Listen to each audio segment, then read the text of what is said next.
RMC. Inbound the card right to Jordan. Time winding down. Michael for three. Yeah! Yeah! Basket time. Final seconds. Bryant for the win. Pierre Dorian. Basket Time, votre podcast basket sur RMC le mardi sur rmc.fr, émission exceptionnelle, messieurs, dames, car aujourd'hui nous sommes avec Stephen Brun, avec Fred Weiss, bonjour les gars. Bonjour Pierrot. Et avec Arnaud Valadon en duplex de San Antonio pour le début de la saison NBA. Salut Arnaud. Hi guys, what's up? T'as pas trop l'accent texan encore, là va falloir bosser hein. Hey guys, what's up? C'est mieux là, non? C'est un peu mieux. Mais bon, il y a de la marge. En tout cas, alors, on enregistre bien sûr un podcast. Vous écoutez cela toujours en podcast évidemment, enfin pas en direct, c'est en différé. Mais ce que je veux vous dire, c'est que l'entraînement des Spurs va démarrer. Donc, nous aurons plein d'infos et plein de choses vues par Arnaud Valadon qui est donc à San Antonio en ce moment. Donc, tu as antenne ouverte, mon cher. Hein. Dès que tu veux nous interrompre, tu nous interromps. Allez, je vais couper Pop pendant son entraînement pour Basket Time, je pense que ça va le faire. Alors, si tu arrives à faire ça, bravo. Je te donne 5 points d'avance au quiz. Par contre, je vais te lancer un défi. T'arrêtes l'entraînement et tu dis Pop, coach Will Steele avec le Stade de Reims, il ferait pas comme ça, il ferait autrement. Alors, c'est un C'est spécial. bien, ça serait la première fois et la dernière fois à l'entraînement. Début de saison NBA, donc tout simplement, vous allez me dire qui est votre favori à l'ouest, qui est votre favori à l'est, qui seront les surprises, les déceptions, qu'est-ce que vous envisagez pour cette nouvelle saison. Dans la partie historique, on se projette dans le futur, parce que l'histoire, c'est pas toujours le passé, d'accord ? C'est aussi le futur, les récompenses de la saison. Qui sera primé, MVP, meilleur défenseur de l'année, rookie de l'année, c'est important pour Victor Wembanyama. Et puis le quiz, c'est très simple. C'est très simple. C'est une boucle qui démarre à San Antonio et qui se finit à San Antonio, tout simplement. Tout simplement. Vous êtes prêts ? Oui. Allez, c'est parti pour ce Basket Time spécial début de saison NBA.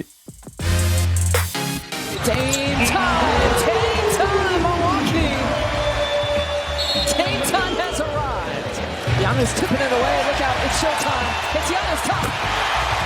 There you go. Drew Holiday's first three of the night. Porzingis score the goal with a foul. Drew Holiday is a tough post player. All the guys can benefit from going inside to Drew Holiday. Jalen Brown rings the bell from deep. Wow, Alors, on démarre par l'Est, messieurs, dames. Qui est votre favori à l'Est ? Qui peuvent être les bonnes surprises, les mauvaises surprises ? Qu'est-ce que vous attendez de cette conférence ? Alors, c'est ce qu'on démarre d'abord. Si je vous donne 3 noms par Boston, Miami et Milwaukee pour ce qui concerne les favoris. Est-ce que quelqu'un a quelque chose à redire à cette liste ? Miami, pour moi, n'est pas favori. Miami, pour toi, n'est pas favori. Très bien. Mais chaque année, ils ne sont pas favoris. Oui. Puis chaque annne, ils sont en finale. Hein. Oui, mais là, on parle de la saison régulière. Oui, bien sûr. Bah, pour moi, ils sont pas favoris de la saison régulière. Ok, Miami. si tu veux. Alors, qui sont tes favoris, toi ? Je veux pas être très original. Bucks Boston, voilà. Waouh, sérieux ? Je vois pas ce que je peux te dire de plus. Pour moi, ce sont deux équipes qui vont dominer la conférence Est. On va pas refaire le casting des Bucks. Damian Lillard, on en a assez parlé. Je vais surtout parler de Malik Beasley qui va être un énorme apport pour moi pour les Bucks. Fantastique tireur à 3 points quand on sait que Lillard et Giannis vont monopoliser les défenses. Lui va pouvoir s'en tirer. Cameron Payne qui est un très bon backup. Je crois que c'est un très bel ajout. Ils avaient besoin d'un meilleur backup. Cameron Payne qui a vécu des belles séances de playoff avec Phoenix. Donc Milwaukee qui était déjà premier de la saison régulière l'année dernière avec 58 victoires. Moi je les sens bien faire péter la barre des 60. Sans Jrue Holiday. Sans Jrue Holiday, mais avec Damian Lillard. Moi, je les sens bien faire péter la barre des 60 avec Chris Middleton qui va jouer plus de 33 matchs, je l'espère. Donc, Bucks numéro 1 et Boston qui a gagné 57 matchs l'année dernière. Une petite victoire de moins que les Bucks. Avec Jrue Holiday et Kristaps Porzingis. Voilà, attention, je crois qu'il y a Arnaud qui se fait déjà embrouiller à San Antonio. T'es où, Arnaud, là ? On entend du brouhaha derrière toi, mon cher. Ah, ça y est, il s'est fait passer les menottes. Oui, excusez-moi, il y a un peu d'activité puisque l'entraînement va démarrer. Enfin, à démarrer, on va ouvrir dans 20 minutes. On est devant le centre d'entraînement. Il y a un mec qui t'embrouille là ou quoi ? 46 000 m². Tu veux qu'on envoie Fred Weiss ? Comment ? Il y a un mec qui t'embrouille, tu veux qu'on envoie Fred Weiss ? Non, c'est des confrères français. C'est des confrères français potes, en fait, qui sont venus pareil comme nous.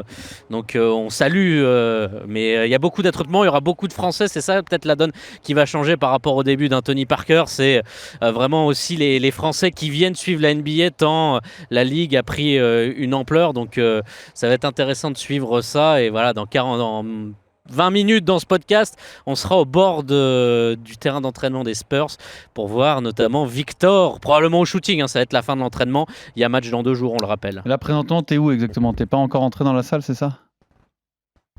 Non, on est devant, on attend, c'est D'accord. ouverture pour vous faire les détails à 18h45 pour être précis. Et là, on est devant ce complexe vraiment flambant neuf.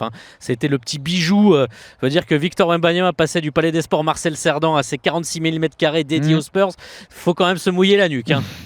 Bah, c'est sympa, Marcel Cerdan, mais bon, c'est pas le même décorum, c'est sûr. C'est comme quand tu passes de l'appart de Pierre à la maison de Fred Voilà, à Limoges. Il faut Exactement. débrouiller. Mais, alors, pour le coup, je préfère rester dans mon appart. Pourquoi? Qu'est-ce que t'as jamais vu ma maison et tu Non. juges comme ça? Par contre, je suis déjà allé à Limoges. Oui, mais moi j'habite pas exactement à Limoges, Tu sais j'habite à que, tu sais côté. que tu peux avoir des œufs frais tous les matins avec Fred. Ouais. C'est vrai. Alors, C'est vrai. ça, Tu vois, c'est vrai ça qu'ils change sont tout, très ça. bons. Il m'a ramené des œufs l'autre jour. Une Ils belle sont omelette. excellents.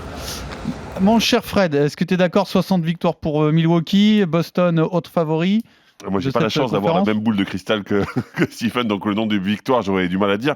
Mais oui, clairement, les Bucks, pour moi, sont un petit peu au-dessus, effectivement, parce que j'ai l'impression que Boston, effectivement, s'est renforcé de façon très intéressante, mais j'ai l'impression que le banc est un peu affaibli. Donc, j'ai envie de dire que ouais, voilà, la meilleure équipe, à mon sens, c'est les Bucks, parce qu'il y a ce duo magique dont on a déjà parlé plusieurs fois, Damian Lillard, Giannis, en pick and roll, en défense, ça perd pas énormément, parce que derrière, ça peut défendre un petit peu. Vraiment très très belle équipe ces Bucks. Ok, on a vite fait le tour des favoris, t'es d'accord Arnaud? Oui, Boston, clairement, avec ses trades. Alors Boston, parce qu'il y a évidemment ce changement, l'arrivée de Drew Holiday, Milwaukee qui a fait venir Lillard, et certes qu'ils ont perdu Drew, donc ça va être intéressant de voir un peu comment les mayonnaises vont prendre du côté de ces deux équipes. Après, c'est vrai qu'à l'Est, on a du mal à voir. Alors les Knicks ont fait plutôt une bonne fin de saison intéressante, mais est-ce qu'ils n'ont pas aussi atteint une sorte de plafond avec Tom Thibodeau et cet ADN? Est-ce qu'ils peuvent faire mieux? Après, on a énormément de franchises en reconstruction du côté de cette conférence Est, donc c'est dur à voir même des petites outsiders. Alors il y aura toujours des équipes poil à gratter. Miami est une équipe poil à gratter et il faut jamais les sous-estimer, mais franchement les Bucks et Celtics paraissent tellement au-dessus et tellement armés dans cette conférence Est, parce que quand on regarde à l'Ouest, on en reparlera tout à l'heure, c'est pas la même. À Cleveland, après- Cleveland peut-être peut Après, faire- pour les peut faire- mayonnaises, oui, c'est faut pas oublier c'est surtout Cleveland, je suis important d'accord. pour les Nuggets, Stephen. Tout à fait. Celle-là, tu l'as raté. Quoi. Pour les pensais qu'elle allait attraper Ouais, mais au là, vol. c'est la conférence Est. C'est pour ça que j'ai pas parlé des Nuggets. Les Nuggets Donc- mayonnaise, c'est moyen. Nuggets mayonnaise. Ah, Les bah, Nuggets, ça se trompe dans n'importe quoi. Sauce barbecue. Sauce barbecue, non, ça c'est pour les beaufs. C'est la sauce moutarde la meilleure, tu le sais. Moutarde. Steve. Sauce chinoise est correct aussi. Méfie-toi. Fred, un avis d'expert peut-être? Sur les Nuggets? Ouais. Non, pas vraiment, non. Alors on me dit qu'on doit te libérer pour passer les portiques de sécurité à San Antonio, Arnaud, donc on te retrouve dans 3 minutes. Ah oui, ça rigole pas, tu sais, c'est Oh. sécurité, donc on va passer les portiques et je vous rappelle, dès que je peux, et si possible au bord du parquet, tout simplement, à l'entraînement des Spurs à 2 jours du match contre Dallas. Alors Cleveland pour la surprise, tu nous dis Steve. Ah non, Cleveland, c'était pas, ce serait pas une surprise. Ils étaient quatrième. Non, ouais, alors c'est disons une pour c'est une challenger confirmation. les deux favoris. Oui, quoi. voilà, éventuellement. Moi, tu me parles de surprise. Je vais aller sur. Non mais d'abord Cleveland, dis-nous un mot. Ah, Cleveland. Écoute, Cleveland, c'est Donovan Mitchell, c'est Jarrett Allen, c'est Evan Mobley qui continue sa progression. Qui est considéré comme beaucoup comme le futur meilleur défenseur de l'année. Exactement. L'année dernière, c'était très bien. Ils se sont crachés en playoff. Donovan Mitchell est passé un petit peu en travers des playoffs. Surprenant ça quand même. Ouais, Mitchell. surprenant. Evan Mobley qui a découvert les playoffs, qui a pris les playoffs de plein fouet et qui est passé aussi au travers. Mais Jarrett Allen aussi qui est Oui, oui. dans le dur, Mmh. très dur. Mais- même. En gros, ils sont tous passés au Oui, travers. ouais, c'est pour ça qu'ils sont passés au travers justement. non, Darius Garland n'est pas passé au travers. Oui, c'est vrai. Non, mais ce que je veux dire, c'est que Ils ont une la vraie majorité de l'équipe qui devait répondre a Oui, pas vraiment répondu. ils ont une très bonne équipe qui est plutôt bien coachée. Donc, je te dis pas qu'ils vont être au même niveau que les Bucks et les Celtics. Mais si tu me dis qui va être troisième de cette conférence Est, Cleveland, c'est pas. Et alors qu'est-ce qu'on pense de Philadelphie? Parce qu'il y a toujours le problème Harden à régler. Moi, c'est mais... dans mon flop. Moi, c'est Moi, dans c'est mon dans mes flop. flops aussi. Alors vas-y. Eh ben, vas-y, Fred. Tu as tout dit. Tu as le problème de James Harden. Tu peux pas commencer une saison avec ta superstar qui est pas là. Où tu sais pas ce qu'il va faire, tu sais pas comment tu vas le trader, tu sais pas ce que tu vas récupérer. Quand tu dis que Maxi va être le manieur de ballon de cette équipe, alors moi j'adore Maxi. Maxi c'était un vrai bon joueur et il va encore faire une très bonne saison, mais ce sera le manieur de ballon numéro 1. Mhm. Et je me dis alors que c'est peut-être un peu juste. Pourquoi? Concrètement, parce que je pense pas qu'il ait l'envergure encore de mener une équipe très très haut dans la conférence Est. Donc voilà, pour moi, il y a des joueurs qui sont intéressants, mais il y a une grosse majorité de cette équipe aussi est en fin de contrat à la fin de l'année. Mhm. Donc ça veut dire que pour créer du lien, créer de l'envie collective, c'est difficile. Ok. Donc tu as un nouveau coach qui est arrivé, Nick Nurse, lui qui est quand même réputé pour faire de belles choses. J'ai envie de dire qu'il est dans un vrai marasme quand même. Là. Nick Nurse, il pourra soigner les gens s'il y a des problèmes. Exactement. Et puis, champion NBA avec les Raptors, Nick Nurse. et puis ne négligez pas quand même le traumatisme d'Embiid qui a pas été français. très critiqué en France. Oui.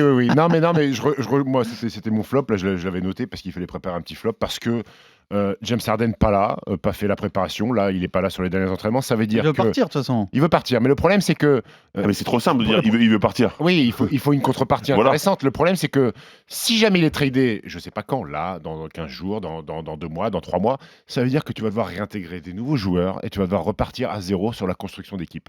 Donc ça me paraît Alors que problématique. tu as déjà un nouveau coach. Oui. Donc, c'est-à-dire que tu recommences Exactement. 2 fois dans la même année la construction de ton équipe. Et ça me paraît problématique. Alors, Joel Embiid sera toujours Joel Embiid, un des 2 meilleurs pivots de la ligue avec Nikola Jokic. Tyrese Maxey est un bon joueur. Maintenant, on va voir s'il est capable d'être meneur numéro 1 et quasiment deuxième arme offensif. Il a des qualités, il a fait des gros cartons cette année. Ils ont récupéré Patrick Beverley, ils ont récupéré Kelly Oubre Jr., qui est un bon joueur, qui est à 20 points de moyenne l'année dernière. Maintenant, il va falloir rentrer. Tobias Harris est encore là. Ils ont beaucoup de joueurs, ils ont de l'expérience, Danny Green. Mais je pense que cette merde de James Harden va met le foutoir. Mais alors, est-ce qu'au final, on peut pas imaginer que James Harden reste parce que c'est comme ça, personne veut un Je crois que c'est trade encore pire. Gros. Mais Encore dans pire. quel état de et forme, qu'il avec finisse quelle envie par jouer et que ça se passe très bien. Non, c'est impossible ça. Le mec, il a plus envie d'être là. Il veut plus jouer pour Daryl Morey. C'est-à-dire que si Rappelle-toi s'il est des là, c'est Rockets, par ça. défaut. Non mais surtout, rappelle-toi quand il était aux Rockets, est-ce que franchement il avait envie de jouer quand il était là-bas? Est-ce qu'il n'était pas en forme du tout? Il est arrivé complètement... Il est arrivé, il s'est chauffé avec 12 Ouais, vestes c'est de ça. survêtements pour montrer qu'il faisait 145 kilos, James Harden. C'est encore pire. Il vaut mieux qu'il parte. C'est encore pire Ah oui, s'il bien joue. sûr. Il a pas envie d'être là, il joue. Ça va être catastrophique. Ok. Et alors, toujours à l'Est, est-ce que Washington, ça peut marcher avec Poole qui remplace Bill? Washington. Pouli dans le jardin de Fred. Oui. Non, ça va être une Kuzma, Poole. Non mais Poole, on a vu, pour moi, Koulibaly. on a vu exactement ce qui se passait avec Poole sur 2 matchs. Premier match, tu mets 41, l'autre tu mets 7. C'est Poole. D'accord. C'est-à-dire que tu auras des up and down. Quand il va être très fort, il va être vraiment très fort, mais il peut descendre très bas et ça c'est pas C'est-à-dire que logique. Poole, c'est bien en deuxième option, derrière Curry, mais tous en numéro 1, ça marche Et pas. encore, ça n'a pas très bien marché. Ouais, ça a pas Non, très mais bien il a marché. quand même des belles saisons. Oui. Alors, c'est un garçon qui a 22 ans, qui est déjà champion NBA, qui a joué dans une très grande équipe avec des grands Gros joueurs. boulard, énorme boulard. Je sais pas s'il a le boulard ou pas. Il a une énorme confiance en lui. Là, il arrive à Washington où il va être peut-être l'option numéro 1 avec Kyle Kuzma derrière. Il va shooter 25 fois par match. Alors, s'il y a une piécette, la cote est à 35. Jordan Poole, meilleur scoreur de la ligue. C'est pas farfelu, hein, Jordan Poole, meilleur scoreur de la ligue, parce qu'il va tous les soirs, il va arroser.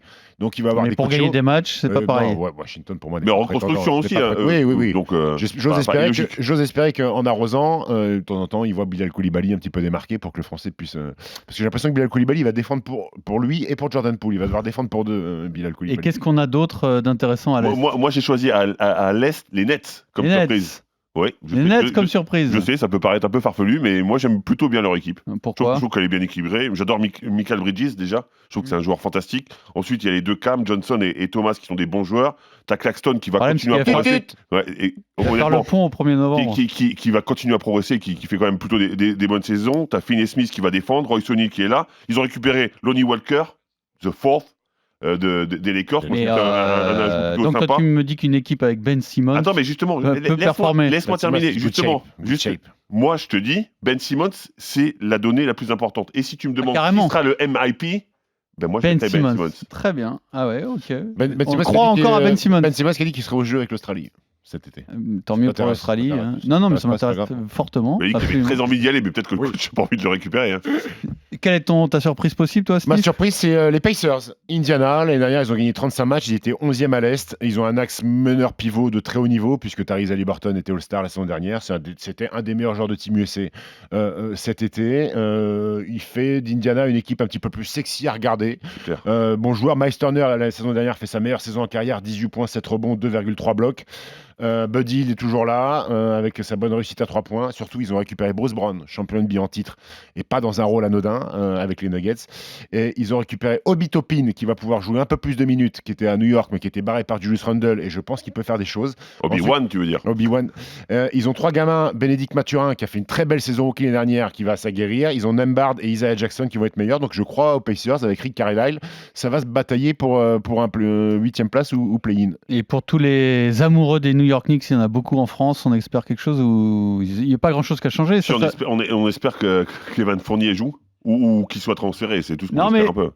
Écoute, les équipes qui... Bon, il y a quand même 2-3 bons joueurs dans cette équipe. Les teams qui ne changent pas tout à l'intersaison, il ne faut pas les enterrer non plus, parce que ça peut être... Non, mais franchement, ils ont fait une bonne fin de saison, mais effectivement, je pense que ça s'est tellement renforcé à l'Est avec les deux gros que ça paraît compliqué. Mais quand on a un joueur comme Brunson, c'est un joueur de très très très haut niveau, donc oui, NBA, évidemment ils seront là. En NBA, il est bon. En FIBA, il est un peu moins bon. Ah bah oui, bien sûr, bien sûr. Après, tu as Jalen Brunson, Julius Randle, c'est très bien.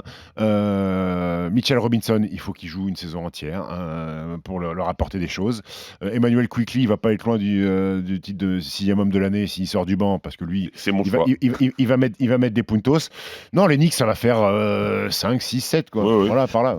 Ouais. Je pense que ça peut éviter le play-in. Ouais, ça peut... Nous avons reconnecté Arnaud Valadon en direct de San Antonio. Tout va bien, Arnaud?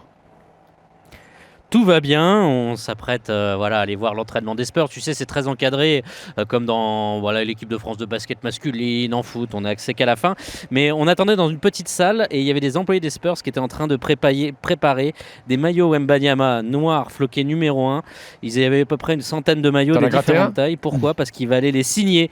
Non, j'ai pas encore gratté, mais ils allaient les signer, préparer en tout cas ces maillots pour que Victor Wembanyama les signe. Il y avait d'ailleurs un ballon aussi à côté, parce que c'est des produits qu'on vend un peu plus cher que c'est $120 hors taxe un maillot Wembanyama. Vous rajoutez les taxes, ça fait $150. Vous convertissez en euros, c'est 140 € à peu près. Tu nous en ramènes un chacun pour Basket Time ? Tu fais une note de frais? De quoi, si je peux faire une note de frais, écoute, pourquoi pas. Il y a le City Edition, vous savez, la NBA propose chaque année des maillots un peu originaux. Je suis pas très fan de ce qui est sorti, je sais pas si vous avez un avis là-dessus. Mais je crois que Nike a été critiqué par rapport à ces maillots City Edition, je crois. Donc c'est pas ouf. Non, mais fais pas ton radar, Arnaud. Ramène-nous des maillots. Fais croquer un peu quand même. Un cadeau. On aurait tous aimé partir là-bas. Hein. T'as vu, il répond plus. Ouais, c'est ça. Ah ouais, il a de l'argent, il a raccroché. L'orange, le noir avec l'ancien logo. Donc, ça a raccroché, ça a coupé? Non, ouais, c'est bon. Coupé. On disait, fais pas ton radar, fais-nous péter un maillot pour la famille Basket Time. Écoute, on va s'arranger avec le patron, avec Pierre. On va négocier ça. Allez, c'est un Basket Time spécial début de saison en NBA. On passe à l'Ouest.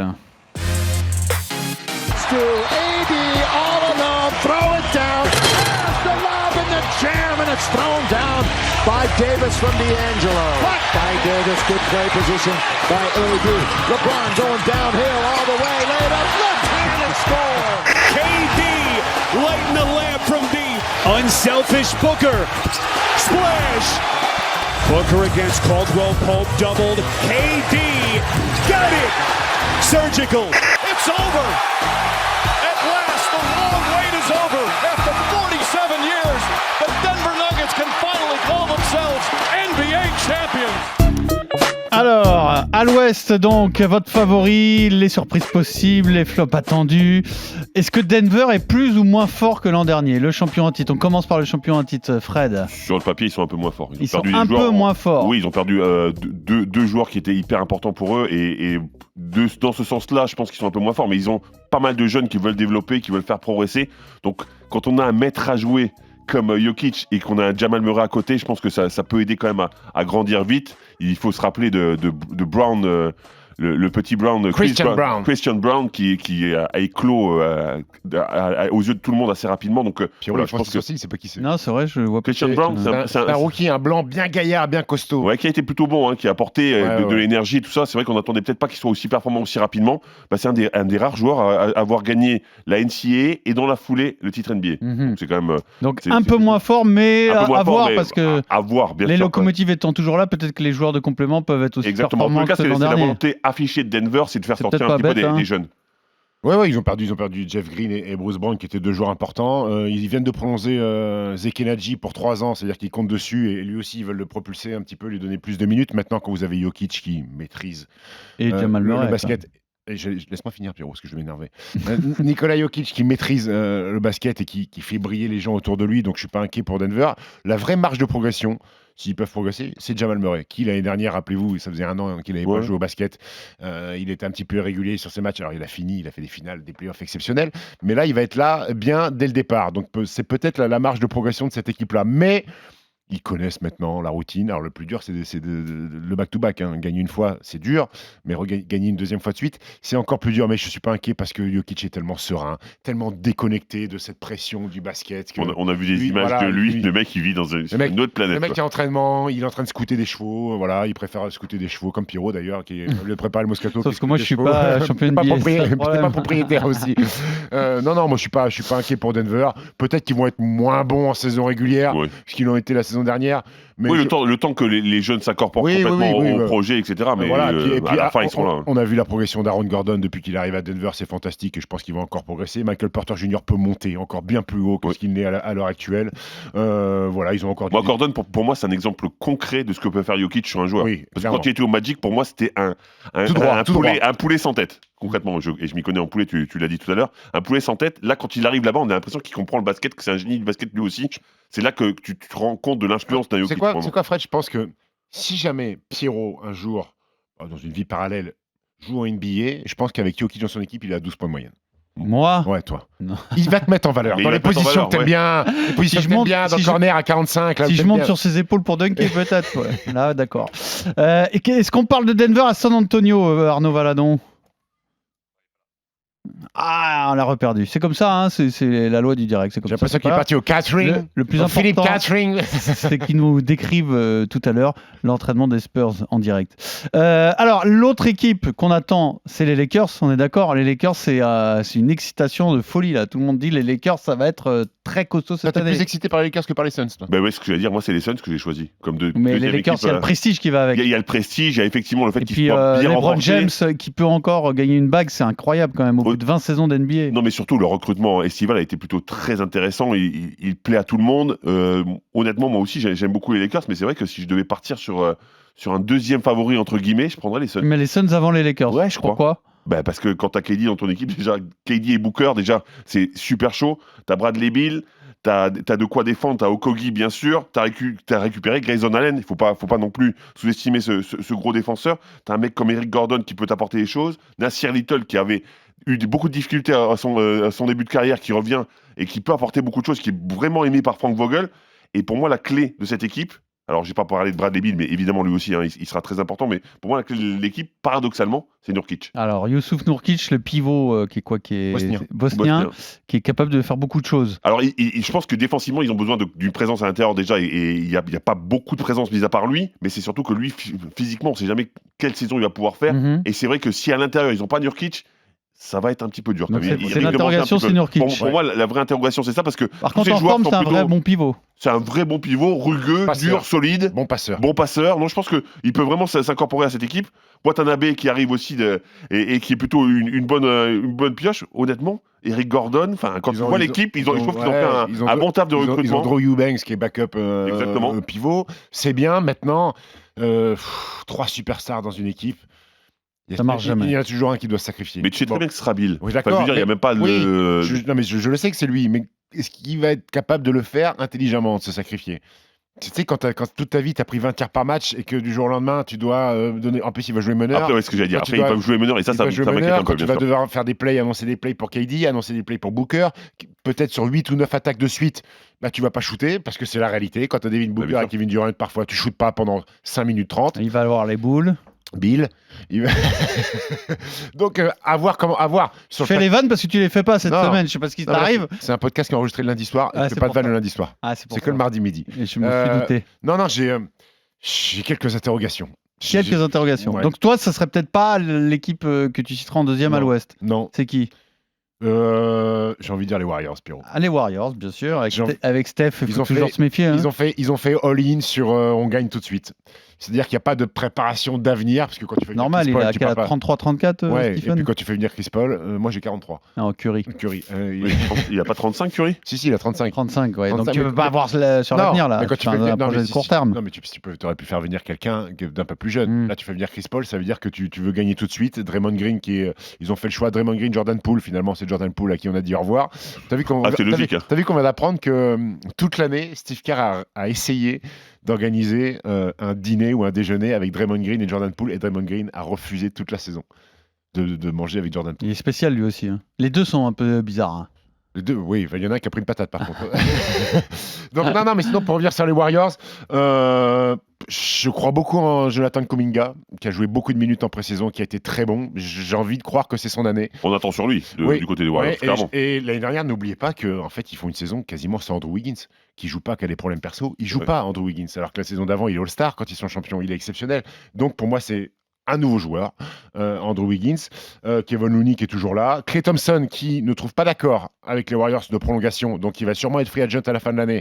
Et quand tu es free agent à la fin de l'année, tu as envie de mettre des filoches, donc j'attends beaucoup. Puis ils ont récupéré Dario Saric qui fera la maille en sortie de banc. Il peut avoir de très bons soirs, Dario Saric. Exactement. Très très beau joueur. Donc moi, ces Warriors, ils me chauffent, Pierrot. Okay. Il me chauffe avec Chris Paul en 6e. Et donc les Lakers toujours pas. Alors Arnaud Valadon en direct de San Antonio. Et oui, on est à l'entraînement, je suis au bord du parquet, c'est 2 terrains, une salle, en fait un hall si vous voulez avec 2 terrains, et Wembanyama est tout au fond, comme à son habitude. Ça a marqué la presse américaine, c'est dimanche soir, il est resté pendant près d'1 heure et demie à refaire du shoot tout simplement, à bosser en plus.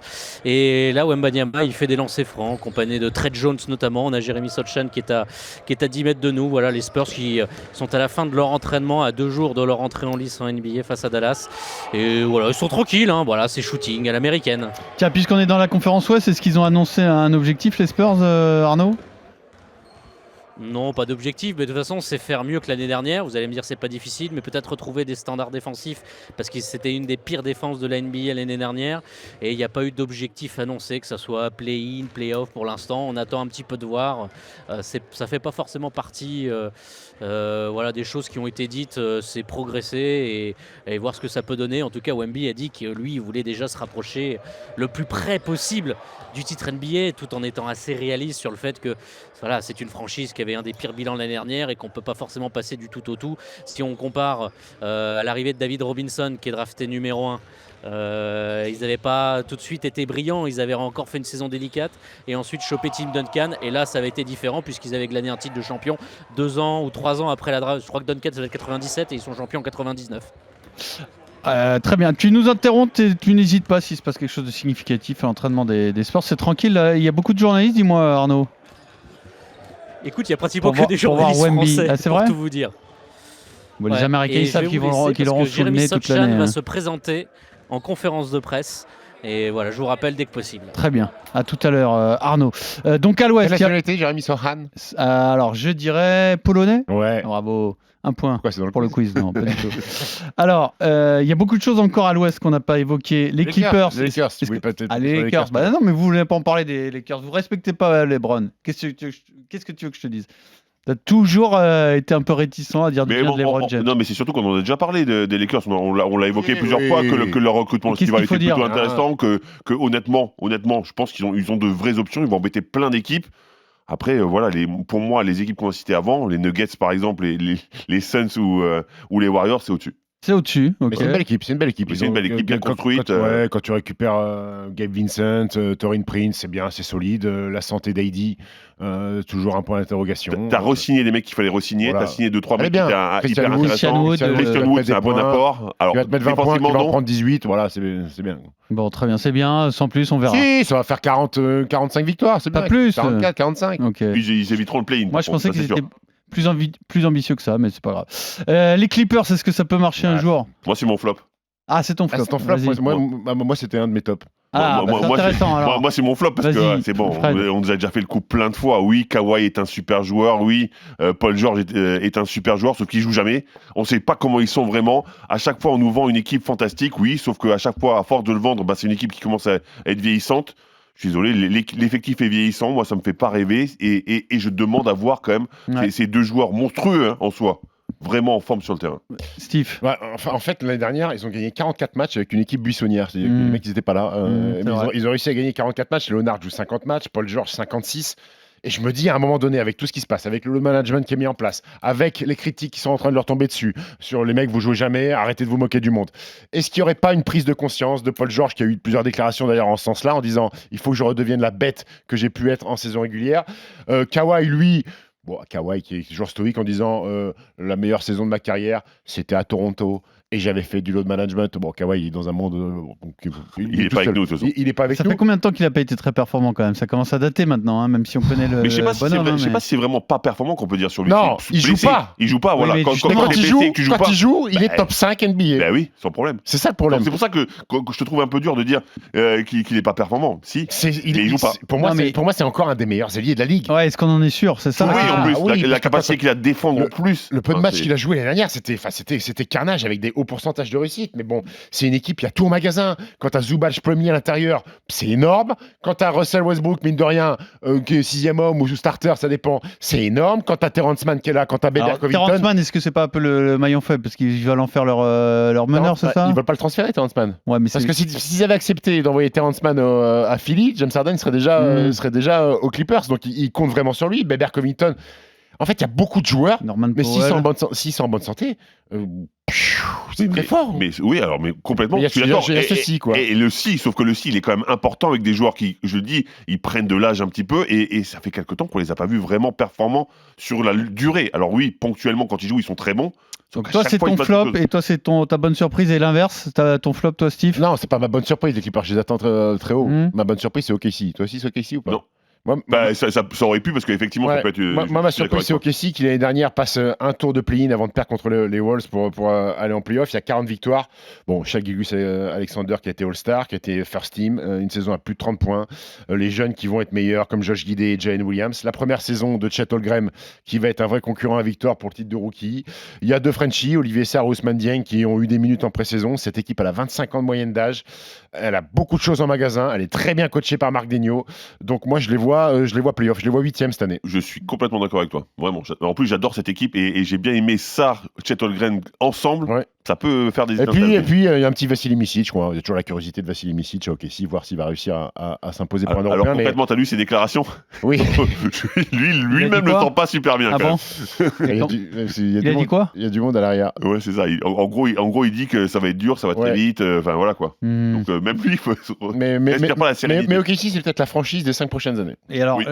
en revanche, celle qui, dans la progression, est peut-être stoppée en plein élan, c'est Memphis, parce qu'on ne sait pas ce qui va Memphis, c'est mon flop, moi. advenir de. Alors, il y a Adams déjà qui se fait les croisés, et Ah oui. on ne sait pas ce qui va advenir de Ja Morant. Ja Morant, 25 matchs, les premiers 25 matchs, ça joue pas. Steven Adams, out toute la saison. On rappelle qu'ils ont pété Brandon Clark au tournoi d'Achille l'année dernière, qui est toujours pas de retour. L'année dernière, ils étaient 2e. Hein. Mhm. 51 victoires de la conférence Ouest. Après, sur le poste de meneur, c'est un peu compensé quand même. Marcus Concrètement. Smart et Marcus Smart et Desmond et- Bain. Sauf que, Fred, quand Ja Morant va rentrer, qu'est-ce qui va se passer? Desmond Bain, Marcus Smart, qui c'est qui va accepter de dire bah je me mets rentrer? Je pense que ça va faire un problème. Parce que quand pendant 25 Ça, je suis d'accord. 25 matchs, Desmond Bain va starter Il- et va shooter tous les ballons, et quand Ja Morant va revenir, il y a un mec qui va devoir s'asseoir sur son ego. Et vous Là, allez c'est la vous bonne Ja allez Morant rire de qui va moi, mais régler Dylan- ça à la Gilbert Arena, ça va être. et vous allez rire, mais pour Ambigu, moi, hein. Dylan Brooks sur le C'est une grosse départ, perte, c'est je une vous le grosse dis, je perte. vous le dis que c'est une perte. Pour moi, c'est une grosse perte aussi. hein. Et cette équipe qui s'est nourrie un petit peu de cette mentalité de bad boy, je pense que la Mais il y en a mentalité plus, il y en a va, plus vraiment, en fait. un petit peu changer parce que ça a disparu. Que Derrick Rose est arrivé en tant que mentor, et Derrick Rose, c'est pas le roi des bad boys, c'est plutôt un bon mec. Mhm. Donc moi je pense que Memphis, ça va être le flop Le de la flop. saison. Est-ce qu'on a fait le tour? T'as donné ton flop? Non, il a pas mon donné flop, sa oui, surprise non plus, il a pas mon donné sa équipe surprise. surprise, Oui. l'équipe qui me plaît bien, moi, c'est Houston. À Houston. Ouais, je suis Ouais, moi je l'avais désolé. mis en deuxième surprise. Ouais, Ok. moi, je les trouve hyper Mais intéressants. t'as raison, mon grand. Ouais, parce que le coach, déjà, Udoka, il est revanchard. Très bon coach, revanchard, forcément. Tu récupères Fred VanVleet. J'espère qu'il n'y a pas un staff avec trop de femmes, par contre, pour une Udoka. Non, apparemment, il s'est interdit d'avoir des femmes là-bas à Houston. Donc, il y a Fred VanVleet qu'ils ont récupéré. Dylan Brooks, c'est aussi hyper intéressant. Tu as drafté Amen Thompson et Cam Whitemore. Très fort. Tu as Jalen Green qui est là. Tu as Jock Landale qui est un très bon joueur aussi. On a parlé de Saric. Moi, je pense que c'est un mec qui peut compenser un peu à la Saric. Tu as Sengun, tu as Jabari Smith. Honnêtement, ils ont un vrai roster, Ouais. une vraie équipe, un bon coach. Oladipo, il en est où? On l'a dit pas. Non? Inexistant? Insignifiant, je veux dire? Il est toujours à Houston, on l'a dit pas. Ouais. T'es sûr à 100%? Je crois, non? Mais c'était. Honnêtement, là, je pourrais pas te répondre parce que je pense pas qu'il Non, soit. Là, je vais faire un petit check. Allez, vas-y, Pierrot. check. Est-ce que tu Check, nous as- check, est-ce que- check. est-ce que Vas-y, tu nous as vas-y, envoyé non. la première saucisse de la saison? Ah, peut-être, c'est possible. Je crois qu'il est OKC. Ah, putain, c'est pour ça alors. C'est pour ça insignifiant du coup. Mais il est vraiment insignifiant Il à va pas avoir un Houston. énorme impact avec Houston. Et en plus, ils ont le mec le plus aimé de la NBA, Boban, dans cette équipe. Donc pourquoi ne pas aimer Mais- cette équipe? mais- Et je pense qu'il y a moyen de faire il y un a- truc sympa. Si on a à se concentrer sur un gars, il y a des milliers de stars NBA, mais un petit focus sur Alperen Şengün, le Turc, qui est un petit peu le Nikola Jokic de Houston. C'est clair. Alors on va retourner à San Antonio puisque c'est déjà fini les quelques minutes presse de Jérémy Sochan. On prononce Sochan. Ah, Sochan, très bien. Qui a été annoncé titulaire par Pop, je crois. Hein. Meneur de jeu. Arnaud. Oui, absolument. Lui qui est plutôt un ailier et plutôt que de le faire sortir du banc, eh bien, il va être notamment joué point guard, meneur de jeu. Voilà, il s'est exprimé. Alors, on l'a interrogé parce que je ne sais pas si vous en avez parlé de cette image de l'entraînement des Dallas Mavericks où ils utilisaient des espèces de pelles en plastique pour simuler l'envergure de Wemby, les bras de Wemby. Comment attaquer le cercle face à un joueur qui a une telle envergure? On a demandé à Jérémy Sochan est-ce qu'il avait eu la vidéo. Il a dit non. Mais il dit de toute façon, vous avez vu son blog sur Andrew Wiggins, c'est ça déjà, il a marqué les esprits, ce qu'il a fait en pré-saison du côté des Warriors. Et là, il est en train de faire du shooting, Victor Wembanyama. Il se fait un petit tour de la ligne à 3 points, voilà, avec des répétitions. C'est assez cool, puisque tu me parlais d'Alperen Şengün. Il y a Sedi Osman juste à côté de moi, voilà, un autre Turc de l'NBA. Et coach Popovic, il doit être tout au fond. Il n'est même pas dans la salle, il est dans un petit bureau. Donc voilà, c'est quand même ambiance très détente ici au centre d'entraînement des Spurs. Salut Pierrot, c'est la branlette. Avec non mais c'est vrai, hein, c'est tranquille. C'est la kermesse, quoi. Ah, c'est normal, ils ont une saison à rallonge, 82 matchs, ils vont pas stresser à la veille du début de saison. Il y a, allez, pour finir à l'Ouest, des équipes ou des joueurs dont on n'a pas parlé. Donc, est-ce que Zion va enfin démarrer sa carrière? Les Pels, pour moi, c'est quasiment un flop, hein. Un futur flop annoncé parce que Zion, encore une fois, on ne sait pas ce qu'il est capable de donner. Oui, il y a une belle équipe. Sur le papier, mal, hein. sauf que malheureusement, je commence à ne plus y croire. En fait. Doncic, qu'est-ce que ça va donner les Mavs? Écoute, j'en sais rien, je crois qu'il va louper le match d'ouverture d'ailleurs, je crois, Lucas, contre Victor Wembanyama. Il a annoncé out. Écoute, j'en sais rien. L'attelage Kyrie Irving, Luka Doncic, pour moi, c'est un grand mystère. Est-ce que j'ai envie de croire que ça peut faire des dégâts? Le problème, c'est qu'il n'y en a pas.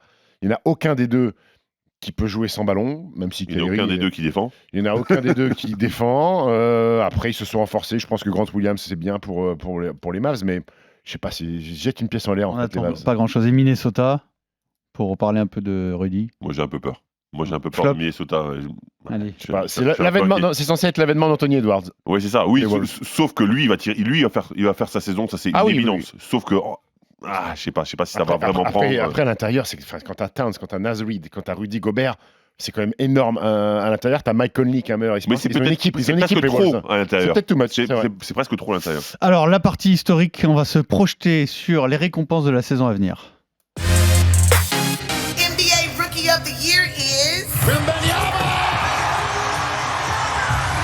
On the fly, galloping for the dunk. Wembanyama with the putback. Wembanyama, it's another jumper. En tout cas, c'est logique en tant que premier de la draft. NBA Defensive Player of the Year is Oh, not the way he's playing tennis. He's got 4 block shots. Wembanyama, right inside. Wembanyama stuffs it. Wembanyama gets the loose ball. Founded by Champagny. Ça m'importe peu. Oh, really? Alors, Wembanyama, rookie de l'année, est-ce que vous y croyez, oui ou non, tout simplement? Oui. Oui. Ce sera lui? Oui. Ok, pourquoi? Pourquoi? Il a montré tellement de choses là, il est incroyable, il a confiance, il fait un petit pont à un mec, il contre un autre, il est en confiance, les gens ont peur de lui. Je l'ai vu contre Miami, il met un panier à un moment et son défenseur le regarde et leur dit mais qu'est-ce que vous voulez que je fasse de toute façon?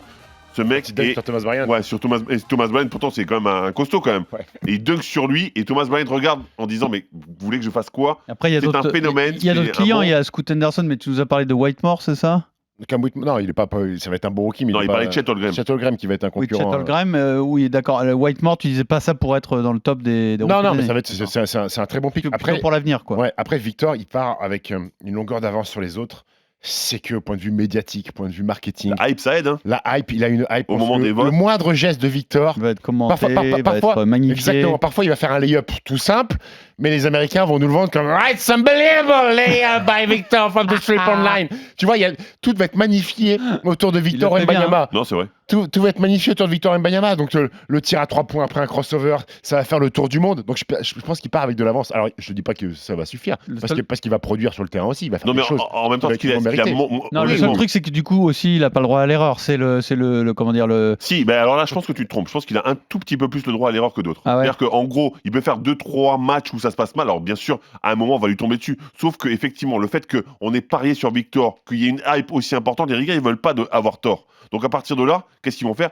Ils vont continuer à lui donner confiance. Moi, ce qui m'impressionne vraiment par rapport à Victor Wembanyama, je me dis, il va lui falloir un temps d'adaptation. Mais j'ai l'impression que le jeu NBA, c'est lui qui l'a inventé. Le mec est incroyable. Il lit comme il faut à chaque fois. Il a une envergure incroyable. Il est toujours dans le bon timing. Il fait toujours ce qu'il faut.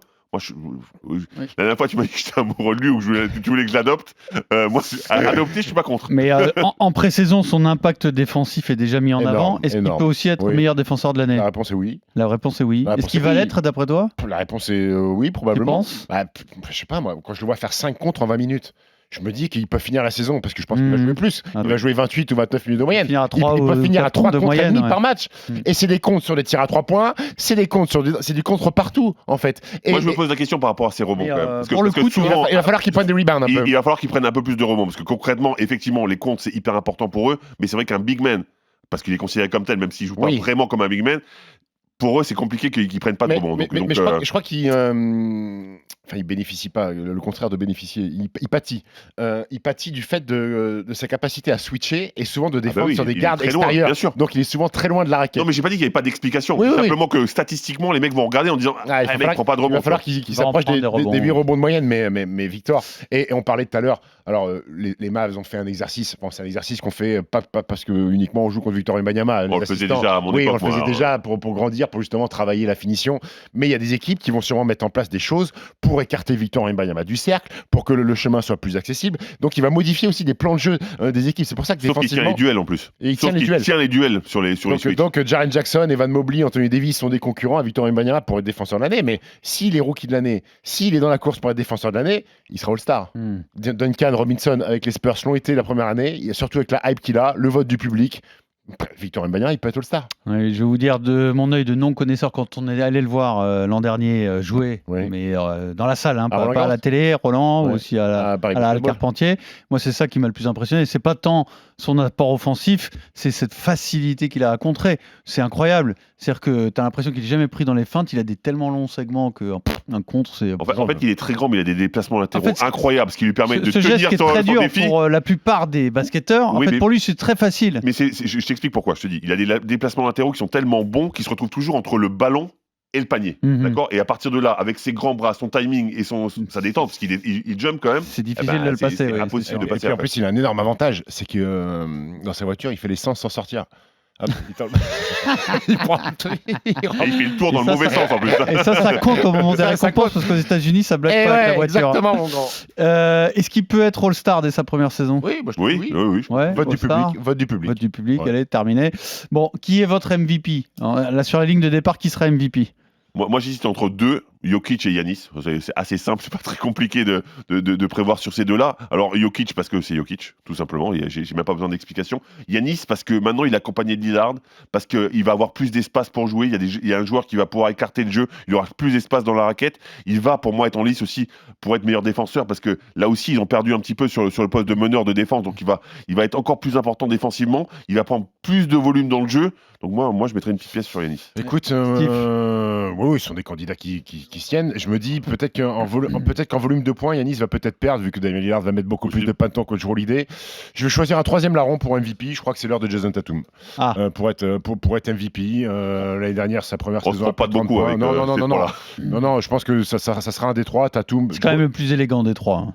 C'est le plus beau à avoir joué. Ouais, je trouve. Ouais. Non, c'est Jokic le plus élégant. Mais après, c'est l'opinion de. Il est impressionnant parce qu'il est très facile, mais. Bon, il est un peu, un peu lourdeau. C'est vrai qu'il est smooth. L'autre, il est beau. Attends, c'est vrai qu'il est élégant quand même, dans ses dribbles, dans ses tirs, tout ça.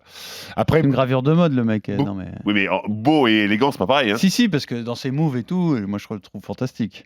Non, c'est un beau joueur. Après, Booker, Durant aurait pu être dans la course, mais là aussi, je pense que les deux vont se manger le museau l'un sur l'autre. Le juge de paix, ce sera Bill.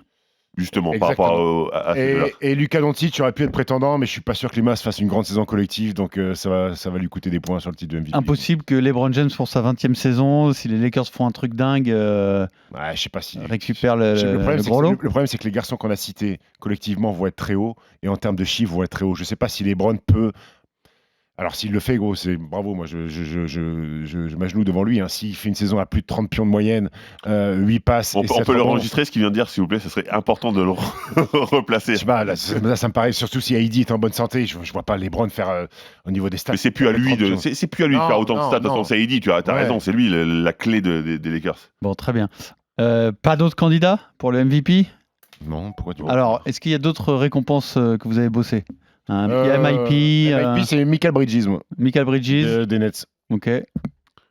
Bon, voilà, parce que moi, autre joueur des Nets. Toi, Ben Simmons. Ben Simmons, oui. Ouais. Des Nets, parce que il part de tellement loin que je me dis que le mec il est à 12 points, 12 rebonds ou 12 passes, peu importe. Va falloir mettre des points quand même, Ben Simmons. 12 points, 12 passes, je pense qu'il est MIP. Jordan Poole aussi a peut-être un coup à jouer sur le MIP. Ah bah, s'il a 29 points de moyenne, la progression elle est énorme quand même. Voilà. Et puis qu'est-ce qu'on a fait? On a fait le 6e homme. T'as fait le 6e homme, toi? 6e homme, j'ai fait. Ouais. Quickly. Moi j'ai choisi Quickly. Ah, Quickly à New York. Ouais, parce que il va avoir le même nombre de ballons qu'avant. C'est l'option numéro 1 en sortant du banc. 6e homme, Russell Westbrook, il va peut-être être starter. Voilà, ça dépend. Ça dépend combien de matchs il va jouer sur le banc. Mais Quickly, pour moi, c'est vraiment le typique joueur de banc qui va arriver, qui va mettre ses points, qui a de l'énergie et qui n'a pas peur de prendre des choses. Est-ce qu'il y a un autre Français que Victor qui peut avoir son mot à dire au moins Rudy Gobert, le défenseur de l'année. Pourquoi pas?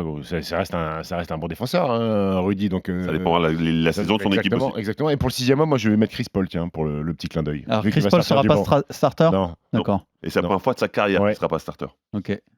Il va bien le vivre? Rassure-moi. À son âge, il devrait. J'espère pour lui, parce que sinon. Alors, il arrive au Warriors, je pense qu'il va bien le vivre. Par contre, s'il est à Boulazac et qu'il sort du banc, peut-être que là, il va vivre vraiment bien. Surtout, quand même, après toutes ces tentatives, être toujours dans une équipe compétitive, il va pas se plaindre non plus, quand même. Non. Parce que finir. Il le mérite quand même, c'est un bon joueur. Je sais pas si c'est la fin, mais finir au Warriors, c'est quand même exceptionnel. Alors, honnêtement, ça sent un peu la fin quand même. Ça sent un peu la fin, oui, d'accord. Forcément. Est-ce qu'on a retrouvé Arnaud Valadon? Il est là? Non, il va arriver. Alors, je vous propose. Moi, j'ai le coach de l'année. Les coachs de l'année, exactement, bravo. Moi, j'ai choisi Frank Vogel. Oui, Frank Vogel, parce que justement, on parlait des Suns. Moi, je crois aux Suns. Je parle plus, il m'a dit Vogel.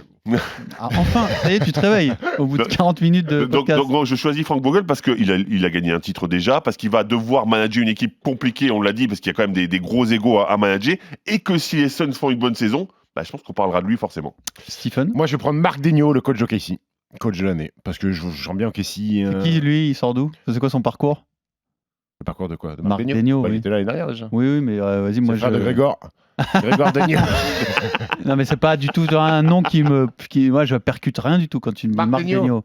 Ah bah toi non plus apparemment, puisque tu fais une petite recherche sur ton Mac. Non, mais je dis pas sans rigolant. Pour moi, c'est pas un mec très connu. C'est un jeune coach. Par contre, c'est il était assistant au KC pendant longtemps. C'est sa première fois en tant que coach principal, non? Non, c'est sa 4e saison. Oui, mais sa première expérience. C'est sa 4e saison. Il a été assistant de Florida, des Gators, assistant de KC. Alors que pendant ce temps-là, Arnaud Valadon vient de croiser et de discuter avec le plus ancien, Greg Popovich. Arnaud. Absolument, Pop qui s'est donc présenté devant la presse. Je lui ai posé une question, il m'a fait une réponse américaine, un peu vague. En fait, je lui demandais si le début de saison de Victor ressemblait ou pas du tout à celui de Tim Duncan en 97, à savoir avec les attentes, la hype et tout. Il m'a dit que chaque joueur et chaque situation est différente. Et puis surtout, par rapport à ce que tu me demandais sur les objectifs, il veut très prudent, il veut que ce qui se passe à l'entraînement se retrouve en match. Remettre ces ingrédients-là parce que les Spurs sortent d'une saison très difficile. Donc du bon, politiquement correct, enfin rien quoi, en gros. Oui, voilà.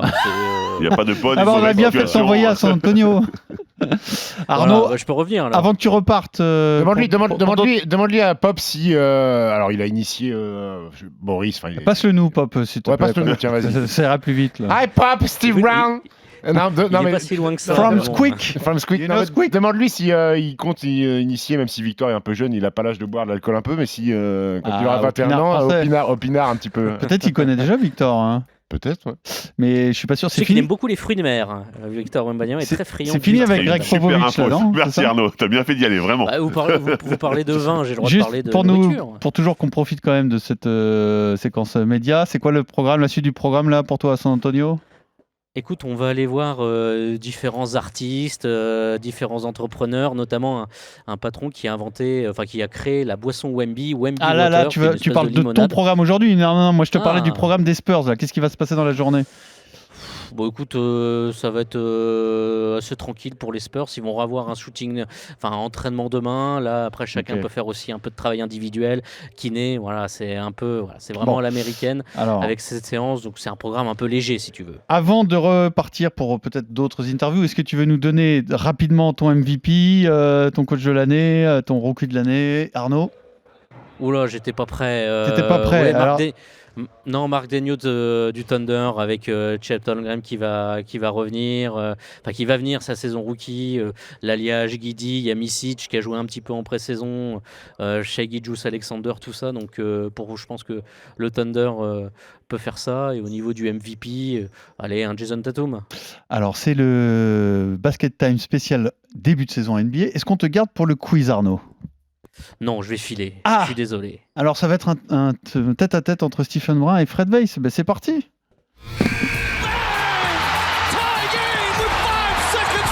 Ah, c'est intéressant. Dans les joueurs en activité.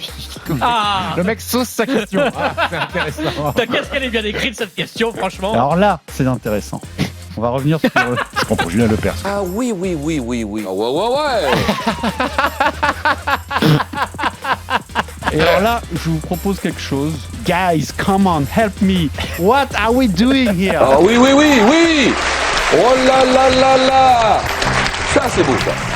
Bien joué. Sacré phénomène, Julien Lepers, quand même. Nouveau hein. jingle. Hein. Incroyable. hein. Nouveau jingle, bravo. Bon, alors, Steve et Fred, Oui, vous êtes bonjour. face à face, donc. J'avais préparé pour 3, donc on va s'adapter parce qu'il y a des... Parce que quand il y en a 3 pour 3, il y en a pour 2. Bah écoute, oui, je compte. Attends, là, c'est bon. Ok, ça c'était clair. Ah, j'ai vérifié un truc C'est parce que... intéressant ou pas Ouais, c'est très intéressant. C'est la dernière question pour marquer plusieurs points. En Ah. fait, je vous posais... Fred a écrit des petits noms sur un Je papier. vous posais une sais pas, question, je- chacun à tour de rôle, et donc, comme vous êtes 3, ça pouvait être un multiple de 3, mais c'est bien un multiple de 2, tout va bien. D'accord, très bien. Alors, première question, nous partons de San Antonio. Nous allons faire une boucle spatio-temporelle et revenir à la fin à San Antonio. Vous êtes prêts? Oui. Très bien. Quel joueur slovène a été champion Beno Udrih. 2 fois avec Non, les Spurs? Si. Beno Udrih. Premier point pour Stephen. Tu voulais dire Je qui sais plus comment il s'appelle. J'ai Ouais, un il pauvre. s'appelle Beno Nestorovic. Udrih. Mais Ouais. il est pas slovène, je Ah, crois. il est pas slovène? Non Nestorovic, il est slovène? Je sais pas, il me Ouais. semblait, Alors, il me semblait que Nestorovic était. La question était 2 fois champion Ok, avec les ok. Spurs en 2005 et 2007. Donc, de toute façon, la bonne réponse était Si, il Beno est slovène, t'as raison. Udrih. Bah, c'est dommage parce que Ouais. tu aurais pu Bah non, avoir le il- point, mais là non, il a parce gagné que qu'une c'était seule fois, l'autre je crois. joueur Ah oui. slovène. Champion NBA en 2005 seulement. Voilà. Rachaud. Alors, donc, 2005 et 2007, c'était le backup de Tipeee qui a fait une longue carrière à NBA finalement. Hein. Il est passé par les Kings, les Bucks, le Magic, les Grizzlies, le Heat, les Pistons. Il a fini aux Zalgiris Kaunas. Ouais, hein. Beno. Voilà, il n'a pas réussi à prendre la place de Tipeee. Alors, 2007, donc, on prend cette finale 2007. Donc, qui est le coach de Cleveland en 2007? Tyronn Lue. Non. Comme il s'appelle, Mike Brown. Mike Brown, il s'appelle Mike Brown, absolument. Ça fait 2-0, Fred, c'est bon, tout va bien? Oui, 2007, non, j'étais pas là moi. Et bien voilà, c'est comme ça, c'est une boucle. Donc ça peut tomber sur n'importe quoi, n'importe Et quel donc, moment. un mec qui s'appelle Mike Brown. Mike de Brown, l'NBA. qui est coach de quelle équipe aujourd'hui? Un coach qui met des points en attaque, Cleveland. Non. Une coach c'est une des meilleures attaques de la ligue. Les Kings. Bravo. Ah oui, putain. Bravo, Fred. Tu vois, en fait, il suffit que tu démarres. Parce que tu Coach de l'année dernière d'ailleurs. Hein, Mike étais Brown. là, hop, t'avais pas envie d'y aller, tu avais l'impression que Steve te dominait, et hop, dès que t'as un bon ballon, hop, tu dunks et c'est bon. Ça fait 2-1 pour Fred, Pourquoi pour je peux Steve. savoir pourquoi sur la question tu t'es levé et tu faisais des mecs qui Parce tirent à 3 que, points. je sais pas, tu m'as dit mais plein de points. donc, j'ai mimé un mec qui shoot. Donc, alors, nous sommes à Sacramento, aux Kings. Oui. À part Sabonis, citez-moi un joueur européen aux Kings. Stojakovic. Non, actuellement. Ah, pardon. Un joueur européen de l'effectif des Kings. Actuellement, il y en a 2. Il y en a 2 et c'est très facile. Sacha Vezenkov. Voilà, et effectivement, Ah bah oui, Sacha il vient d'arriver, Vezenkov ouais. et l'autre étant Alex Len qui joue pour l'Ukraine. Voilà, donc ça fait un 3e point pour Vezenkov, j'ai Stephen. un peu honte. T'as un peu honte de J'ai un peu Vezenkov. honte Et pour ben alors, Vezenkov. on continue sur Vezenkov. Oui. Bon, Et alors Sacha. malheureusement pour toi, la question ne porte pas sur Vezenkov. On continue Donc- avec Vezenkov, mais c'est pas sur Vezenkov. Ok. Vezenkov, je ne sais pas si vous vous souvenez, il a été drafté en 2017 en 57e position par les Nets. Ok, Dans quelle année en 2017. 2017. Qui est drafté en numéro 1 cette année-là? 2017. Ouais, 2017. 6 ans. Oh, On en a parlé la semaine dernière puisque c'était sur les numéros 1 de la draft, le quiz. Alors, vous en souvenez pas. Donc, on en a parlé dans les mecs qui sont des déceptions ou Mark demi-déceptions. Elfelt. Mark Elfelt, exceptionnel, Stephen, 4-1. C'est bon? On continue? Oui. On enchaîne? Non, c'est quoi, Mark Feltz? Ouais, c'est ça, c'est la bonne réponse. Oui, mais la boucle, on part de qui? De Mark Feltz? Oui, exactement, il joue où, Mark Elford? Orlando. C'est là, c'est pour Fred. 4-2. La question, elle est venue de comme ça, là, sur... Ah, tiens, nous sommes à Orlando. Qui parle dans cet extrait? He's big, he's powerful, he's mean. Joachim He Noah? dunks. Non, He gets his legs up. He's Vucevic? trying to rip it Non. off. He can dribble sometimes. Bol. Shaq. le Shaq, le jeune, le tout jeune Shaq. Ouah, j'ai pas reconnu sa voix. Eh ben, c'est pour ça que je voulais diffuser. C'est le jeune Shaq, donc drafté numéro 1 par Orlando. Et donc ça fait 5-2. Et voici donc la séquence où vous pouviez marquer plusieurs points. Donc je pensais qu'Arnaud Valadon serait là. J'ai donc fait des questions par 3. La logique, c'est des trios à chaque fois, mais tant pis. Tant pis, il n'y aura pas de logique dans ce quiz. C'est intéressant quand même. C'est plus qu'intéressant. Non, mais c'est plus qu'intéressant, c'est exceptionnel. En 93, oui. D'accord, le Shaq fait le All-Star Game alors qu'il est rookie. Oui. Et ben, vous allez retrouver un autre joueur All-Star rookie en fonction de l'année que je vais vous donner. Je vous donne une année et vous me donnez un mec qui est rookie et qui est All-Star cette année-là. C'est pas facile. Hein. All-Star, peu importe 5 majeurs ou All-Star. Il est All-Star, ouais, voilà, il est All-Star, c'est tout. Ouais. C'est bon. Wow. Alors, j'avais préparé donc des trucs à peu près logiques, oui. mais du coup, il n'y aura aucune logique. Ah, d'accord. On démarre avec Fred. Je vous donne la saison. Hein. 84-85. Il est rookie et All-Star. Et même parfois, dans ce quiz, il y a plusieurs réponses possibles. Worthy? Non. Alors, 84-85, c'était le plus facile. Hein. C'est Michael, non? Michael Jordan. Ah oui. Et ton joueur préféré, Hakeem Olajuwon. Hakeem Olajuwon. Donc, c'est vraiment très facile. Il y avait deux options. Oui, deux options, je vous annonce tout de suite, les autres sont plus difficiles. Salopio. Bah après j'avoue, je raisonne jamais en 84-85. Eh oui, faut dire c'est dur. 84 ou 85. Oui, mais si je vous donne comme ils sont draftés en 84, mais que ça se finit en 85, il faut dire les deux. Ah oui, parce que l'All-Star est sinon c'est trop Ouais, mais pour moi, je compliqué. cherchais un mec drafté en 85 et je comprenais pas. C'est là ton erreur. 85-86, Stephen. Donc drafté en 85 et All-Star en 86. Ouais, c'est ça. C'est ça la question. je suis en vrai sadique parce que c'est très drafté dur. En 85, Patrick Ewing. Excellent, bravo, il est bon, il est très bon, mais tu vois pourquoi je fais ça? Pourquoi je fais des questions dures? C'est pour prouver à tous les auditeurs de Basket Time qu'ils ont raison de podcaster tous les mardis sur rmc.fr. Patoche Ewing. Patoche Ewing. Il n'y en a qu'un seul. Il n'y en a qu'un. On repasse à Fred, 91-92. Il est drafté en 91, il est All-Star en 92. Dikembe Mutombo. Excellent, bravo à toi. Il y en avait qu'un aussi? Il y en avait qu'un. Ah ouais. Steve, 2002-2003. 2002-2003, c'est plus proche, mais c'est déjà il y a 20 ans. C'est déjà il y a 20 ans, c'est incroyable. 2002-2003. Ouais. C'est une période de la NBA où, je sais pas, il n'y a pas énormément de mégastars qui sortent. Hein. Blake Griffin? Non. Yao Ming. C'était Yao Ming, mais je te donne pas le point. Puisque pour une fois, j'aurais pu voler un point. Alors, 2010-2011, Fred. C'est pas si dur. Parce qu'il y en a en fait très peu. Drafté en 2010. Ces dernières années. Si t'es malin, si t'es vicieux, si t'es un peu coquin, tu peux le trouver, mais très facilement. Derrick Rose? Mais non, mais c'est Blake Griffin. Ah, on repasse à Steve et Tim Duncan. Bon, hop, on enlève. 97-98, t'aurais trouvé. Tim Duncan, oui. Ouais. Alors tant pis pour toi. Là, on va passer vraiment aux anciens. C'est 3 décennies. On va remonter le temps. 3 décennies. J'avais 3 questions. Il y avait Arnaud Valadon. Bah tant pis, t'en feras 2. On commence par Stephen. 79-80.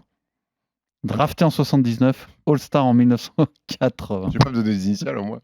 Non, parce que c'est trouvable. Drafté en 79. Il y a même quelqu'un qui m'a dit en régie, c'est facile. Jay West? Non. Je te pose la question parce qu'il y avait 2 noms à trouver. Donc tu peux. Larry Bird? Larry Bird, c'est bon. Et l'autre étant Magic Johnson. Mais Magic, oui, bien sûr. Alors, je vous fais un point sur le score. Je suis un cochon. Est-ce que ça peut remonter? Ouais, parce qu'il n'y a plus que 2 points d'écart. Il y a 6-4 pour Steve. Steve, une décennie avant, 69-70. Oh, c'est dur. Alors, en régie, ils ont déjà trouvé. Hein. 60... Ah, je sais qui c'est. Oui. C'est Lou Alcindor. Excellent. Et quand même, je ne vous ai pas sorti des noms introuvables. Oui. Hein. Il y en avait des noms introuvables. Hein. Je vous ai... Ah, la décennie d'avant, par contre. la décennie d'avant, c'est pour toi. 59-60. Fred. Jerry West? Non. Pistol Pete? Will Chamberlain. Will Chamberlain. Putain, c'est si loin déjà. On arrête ou on continue? Pourquoi il y en a encore? Bah, il y en a encore 3, mais là, ça devient long, là, non? 49-50? Non. Non, on revient dans des années plus récentes, mais attends, est-ce que tu peux encore gagner? Tu peux encore gagner, donc on le fait. Ok.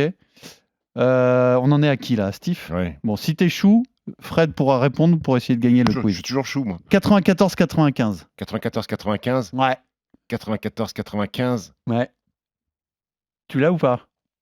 94. Draft en 94, pardon, et All-Star en 95. Je pense que j'ai. Tu penses que t'as? Allez. Pas sûr, finalement, mais je... Le Shaq, non? Non, c'est pas le Shaq. Tu l'as, toi? Je pense. J'aurais dit Grant Hill, mais... Excellent, je te donne le point, bravo. 81-82. Pourquoi tu donnes le point? C'est pas sa question. J'ai dit que je lui laissais la possibilité pour qu'il puisse encore gagner le quiz. Donc c'est bon. On change les règles? Oui, on change les règles. 7-5. Alors là, je vais tenter, mais... Alors, 81-82. Je suis désolé, je vais recommencer avec mon James Worthy. Non. C'était Isaiah Thomas. Il y avait aussi Buck Williams, mais bon, moins connu. Et enfin, un dernier 89-90, juste pour la forme. 89-90? Eh oui, réfléchis, c'est une boucle temporelle, spatio-temporelle. Ouais, 89-90. Là, c'est David Robinson. Excellent, bravo Steve, tu vas encore gagner le quiz à la semaine prochaine. Salut Pierre. RMC Basket Time.